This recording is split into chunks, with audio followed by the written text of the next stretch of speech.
there is a middle ground where you can walk into taking a break or self-care. And yeah, there's a little bit of guilt, but you see it. You see it over there. You see it for what it is.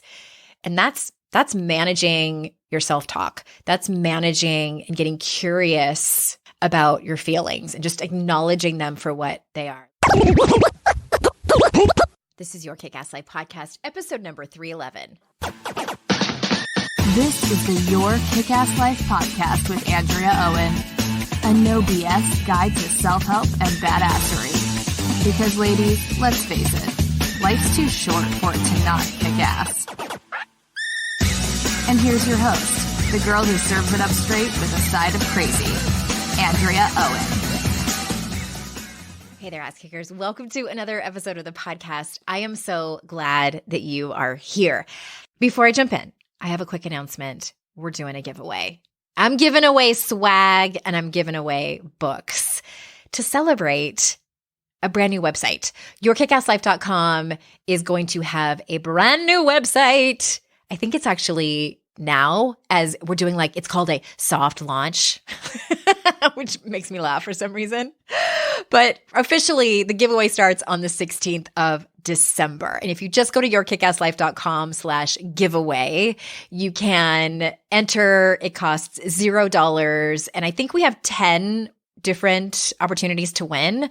I'm giving away Your Kick-Ass Life tote bags. Who doesn't want one of those? And also I'm giving away signed copies of my books. And with the tote bag, I will send you a personalized love note from me. So yourkickasslife.com/giveaway. It's just for a week starting on December 16th.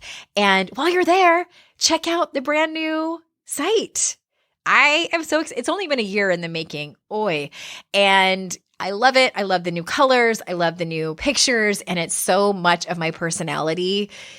It makes me very happy. So yourkickasslife.com/giveaway. Happy December. And we are rounding out this month. We are rounding out this year. We are rounding out this decade. And I know I've talked about it last week, or maybe it was the week before about that. I kind of lose track of podcast episodes. I lose track of a lot of things when it comes to time and space. Is anyone else like that? Sidebar, I heard that there are some people whose brains don't really, how do I say this? We struggle in the areas of, I'll give you an example. When it comes time to pick a container for food leftovers, I have a really hard time with this. Like, is it the right size? And it ends up being way too small or way too big. I always cook either way too much or too little spaghetti.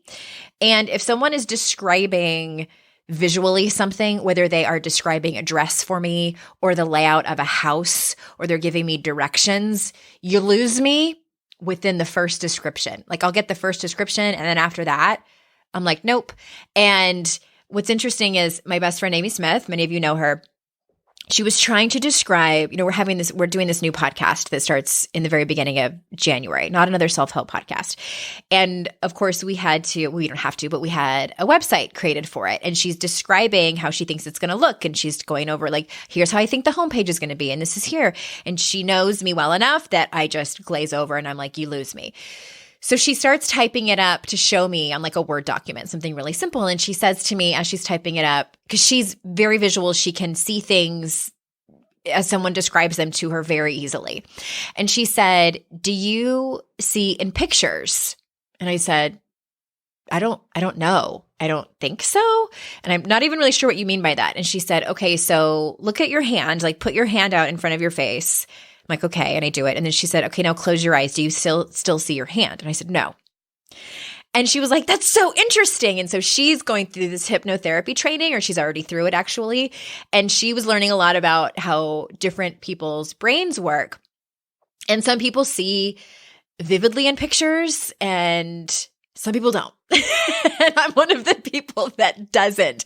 I have a decently hard time with visualizations. I really have to put all of my focus into it and really be open to it to even get anything out of it. So if that's you, hi, it's a thing. Me too. And if you're someone who's not that way, if you're like my friend Amy, please have patience with those of us who have a hard time with visuals and time and space as well. So all that to say, I'm not a really great judge of like how long ago things were, and hence me not remembering exactly when the podcast episode was that I talked about rounding up this decade. But that brings me to what I kind of wanted to say is that coming up, actually, this episode was supposed to be about looking ahead into the new year, into the new decade. And I'm putting that off for a week. It's mostly ready. That podcast is mostly ready with the structure and what I wanted to say for you, because I wanted to put a lot of thought and effort into it for you. And I wasn't quite done with it. And then my life got kind of turned upside down. And when I sat down, when it was, on my to-do list, and when I sat down to record that episode for looking ahead, my first thought was, I need a break from the podcast, and maybe I'll just take the week off because I have so many big things going on right now. And it's not holiday stuff. It's like big life things. I'll get to that in a second. And I thought to myself, well, I could do that. I could just take a week off, and I know that you would all understand because life happens.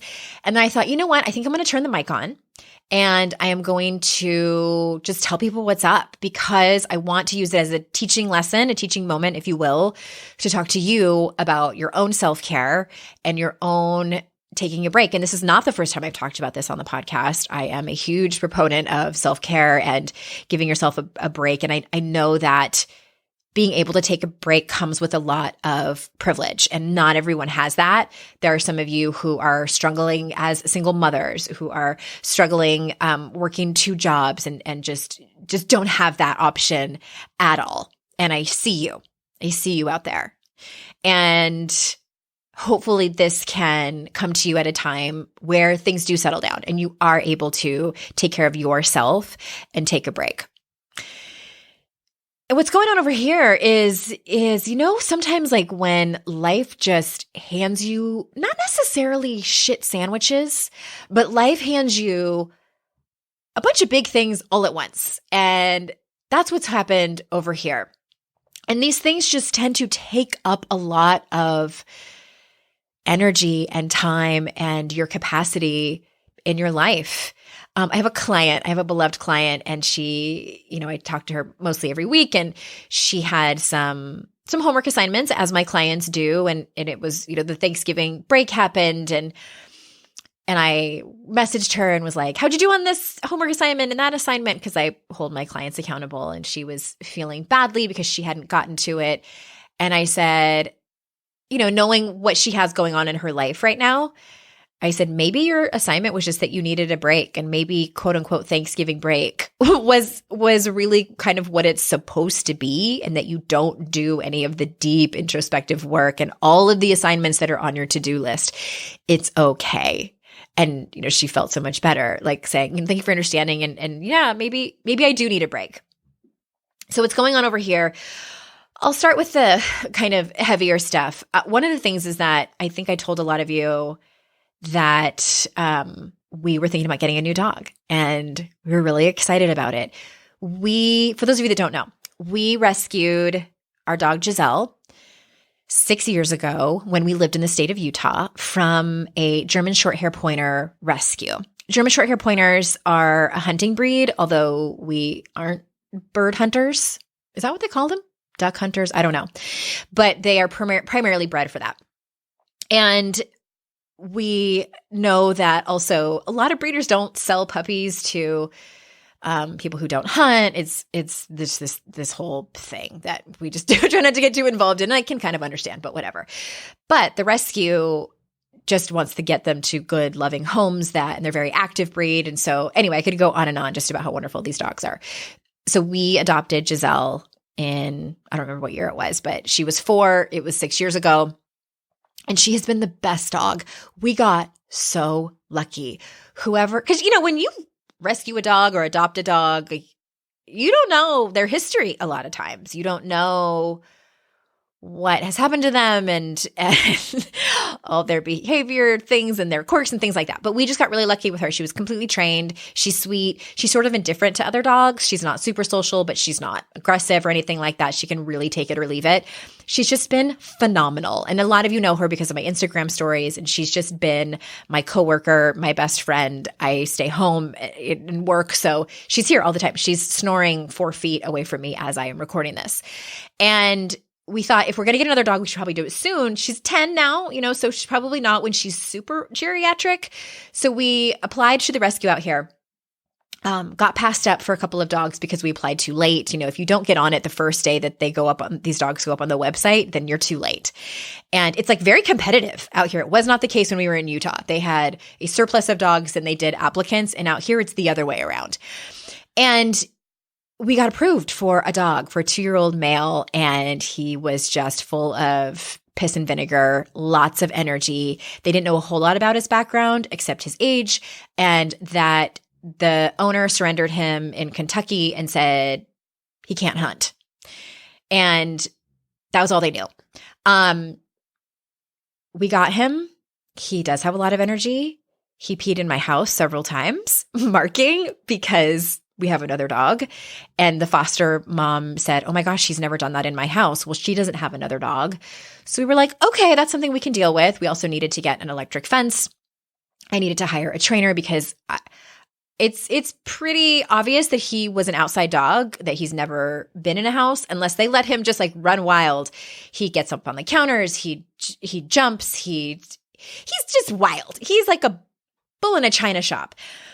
And unfortunately, the second night that we had him, there was a dog fight. And I believe that it was a dominance issue, that my dog was trying to assert her dominance and be the alpha dog. And he had just had enough of her doing that. And she was never aggressive towards him. But, they kind of like show their teeth and their hair stands up on their backs and they kind of growl a little bit. She had done that to him a few times.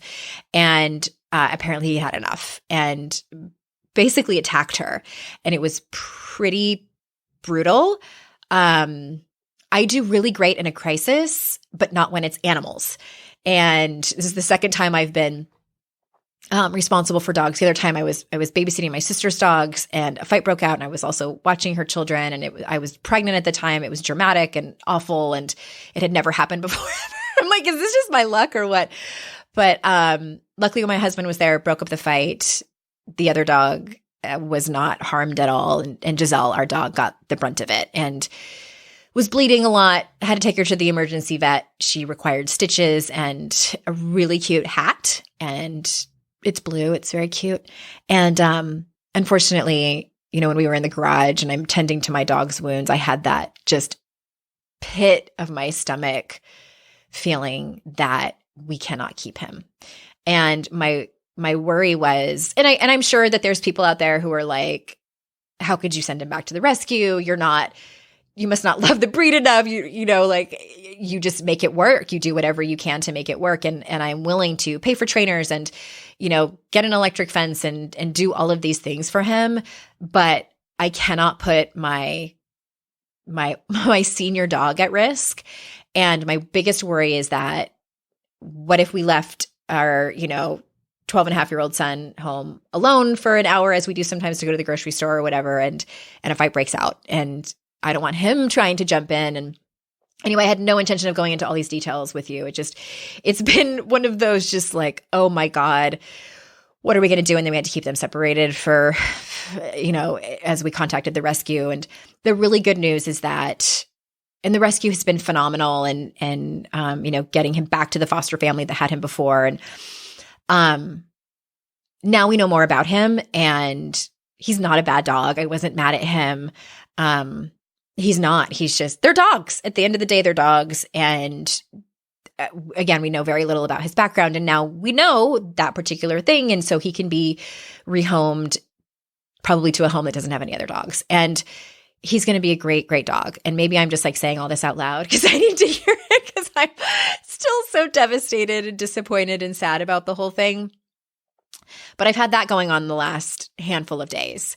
And then someone I'm very close to is really struggling with their health, and I'm having to do the heavy lifting on helping this person get the help and support that they need. And this person will be fine, but it's kind of fallen all on my shoulders, which I have accepted, and I am getting some help for it. It's not all on me, I shouldn't say. But those are, two very big, meaty things that are going on. And then the third thing is a really great thing, and that is my book proposal is out to publishers, and there are, within the next couple of days, so by the time this comes out next week, I'm recording this 7 days before it goes out, we will have a book deal, and I will know who is going to be the publisher and editor of my next book. So it's really, that part is really, really exciting, like giddy with excitement. I can't believe I have multiple publishers who are interested, and it just is, I could not have done this without all of you. So thank you to all of you listening who have stayed with me and read my last book, or maybe both books. And some of you have bought both the print and audio version. Like, I cannot thank you enough. And I cannot even contain my excitement about how just elated and ecstatic I am to write this next book. This is going to be 100% like leveling up and the next iteration of Your Kick-Ass Life and Andrea Owen, and the message that I have for all of you. I believe that this is the book that is going to really showcase my strengths. And did you catch that little question mark at the end of that? I'm going to say that again. This is going to showcase my strengths, period. And I cannot wait to share it with you. So all that said, this is 3 really big things that are going on in my life. And I decided, you know what? I'm going to wait on the episode about looking ahead, because that is more of a teaching episode in terms of its structure. And I want it to be something that you walk away with having done some deeper introspective work for yourself and what you want for 2020 and the entire decade. And I, again, needed to put more thought and time into it instead of just rushing through it and pushing it out just because it said so on my calendar. So how I want to turn this towards you is to ask you, where do you push forward and maybe rush through things and just sort of get things done that could really wait? Where do you do that where it's costing you so much energy and stress and time and maybe money, and feeling like you do it out of obligation, where you feel like maybe it's perfectionism rearing its ugly head and saying, you have to do this, or else fill in the blank, or else my boss will think badly of me. I might get in trouble. I won't be living up to my potential, or maybe just I have to do it because it's on my to-do list and I put it there, or someone else put it there. Where can things be moved over? Where can you take a break? And I think sometimes we also think that when we are ready, quote unquote, ready to take a break, we need to be guilt-free. Like, when does that day ever come?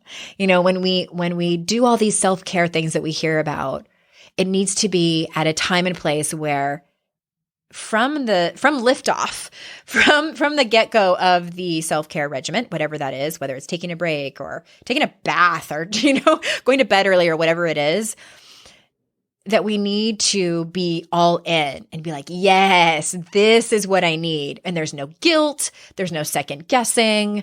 There's no inner critic.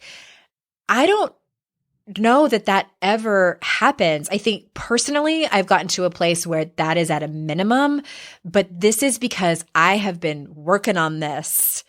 I've been working on the railroad for that. Like, it's been a long, long road of managing my self-talk, really sinking into the gray area. And it doesn't need to be dichotomous. It doesn't need to be, I'm either 100% on this way or 100% on that way. There is a middle ground where you can walk into taking a break or self-care. And yeah, there's a little bit of guilt, but you see it.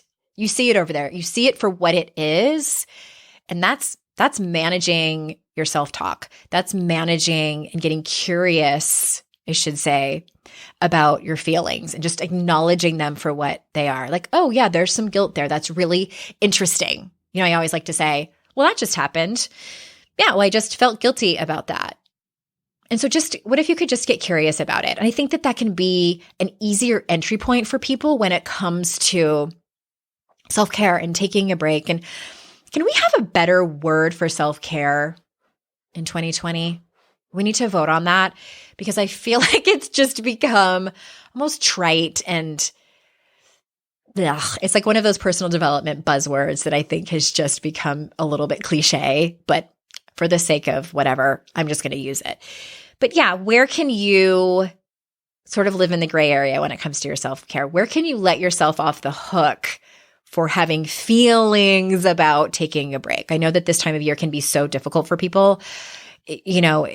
Just work can kind of be crazy as you're trying to get things done before maybe your company shuts down for the holidays. Maybe you have a lot of pressure to buy everyone presents in your family.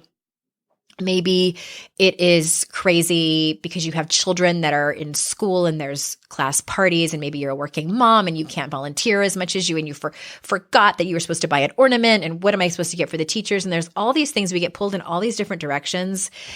And you were also told, what if you just cancel Christmas? Trying to find that balance is like, oh my God. So I ask you, what can you just push off until January? What can you just look at your to-do list and either move it over or just say, you know what, that doesn't need to be done at all. So that's all I got for you. I know I titled this episode, I Got Nothin, but hopefully that was something. And I just have so much love in my heart for all of you listeners. And I look at the downloads every week and think of every single one of you. You are so much more than a number to me. You are people who take the time to tune in because you give a shit about your life. And that says so much. I love you all. And I cannot wait to do two things. Well, I can't wait for a lot of things, but specifically, I can't wait for the episode to come out where we're going to look ahead. There's going to be a lot of teaching in that episode. And I cannot wait for the new episode the new podcast that I have coming out in January with Amy Smith. A quick word on that. We still need your questions. It is going to be so fun. I just kind of hope you guys love it. It's so funny. We've recorded the first 4 episodes already, and we think it's hilarious. And it is a different podcast than our respective podcasts. And if you go over to notanotherpod.com, you can fill out a quick form and ask us your personal development questions. We do seriously answer them, and we also make it light and fun and funny. And I can't wait for you to hear the intro song. Like, it's just, if you don't think it's funny, I'm going to kind of be a little bit disappointed, but hopefully you'll at least get a chuckle and a giggle from it. So notanothernotherpod.com, that podcast drops January 3rd. And until next week, Ass Kickers, I will see you all out in cyberspace. Bye-bye.